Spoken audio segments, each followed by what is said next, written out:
Fox News host Laura Ingraham is going on vacation after she mocked a teenage survivor of the Florida school massacre. David Hogg, who was at the receiving end of that personal attack, fired back. He wanted Ingram's sponsors to boycott her show.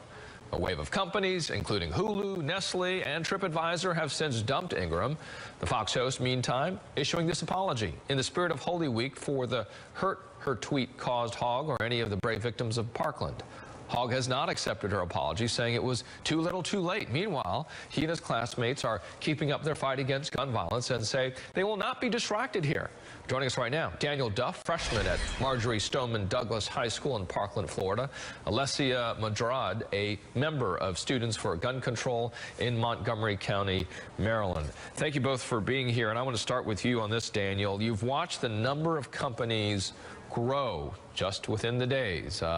Early on, single digits, then double digits, now over a dozen as of today.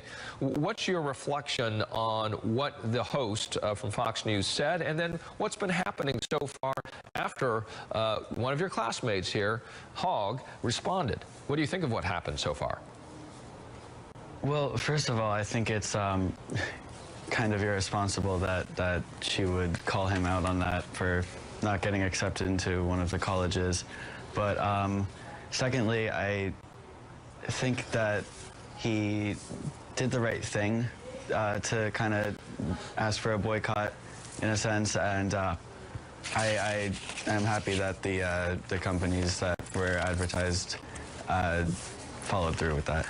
The story certainly is not ended there as the days go by. Also, one of the things that we've learned recently here is that those who participated, and I assume you were there, Daniel, for one of the marches, yeah? Yes, I was in D.C. You were in D.C., and when you, Alessia, which march were you at? I was at the D.C. March and also March 14th, the one that we held at the Capitol. At the Capitol as well. So, Alessia, you might, you know this because you're on the ground, but the statistics coming out of that, folks were actually much older than some might think, close to 50 on average, and then for a majority, close to almost 80%, were not, this was not their first march, if you will. This is not the first time that they have been part of an activist activity set here. And that many of them were Democratic. So more of the data is coming about who was marching with you. For instance, 79% identified as left-leaning. All Steve Kornacki's great work here that we're sharing with you right now. What does this say, do you think, about your movement, March for Our Lives? I think that it says that we have the right people with us, and that if you're willing to go out there and you're willing to be active, that this isn't just going to stop here. Clearly, if 80% of people have participated in marches before, why would they end now? And we will keep on marching. We will keep on marching for our lives. We will keep on marching to end police violence. And we will keep on marching to make our community safer. And Daniel, did you also get that sense? Folks are on average a little bit older than you probably thought, and folks had more experience in doing this sort of activity set, going to DC Mall and standing up for something they believe in? Yeah, and that was my first kind of experience with all of that, and I think it was great that so many people showed up, and especially older people, as you said.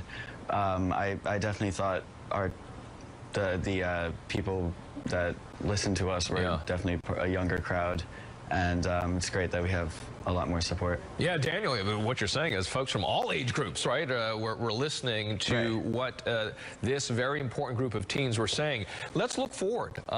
It is now going to be town halls, right? That's the move from your movement.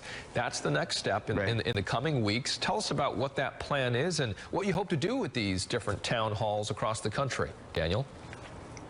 So we're going to have one town hall for each congressman to go to, and it's a personal way for people to talk to their congressmen and to get them to vote or to do whatever they need to do to help us. And we're going to keep inviting them. If they reject our invitation, we're going to keep inviting them. And I'm pretty sure if you say no to 20 invitations, then you're forced to, by law, to go to one of them.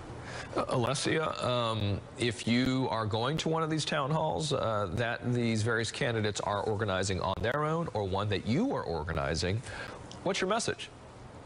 So I'm actually part of a group, Montgomery County Students for Gun Control, and we just released a statement on the town hall that we're organizing next week for actually Governor Hogan. And our message to these lawmakers is simply, we're not going to stop. And these town halls are being organized by younger people such as myself. I'm only 17, and look out for these midterms, because if you're going to continually reject our invitations to talk about one of the most important issues that are on the headlines, then that says a lot about you as a candidate. It says a lot about you as a person and a leader. Alessia, will you be able to vote this coming election, yes or no? Absolutely. All right. Alessia Modjarrad, thank you so much. Daniel Duff as well. My best to both of you. I know these are difficult times after that horrible tragedy. Next, fan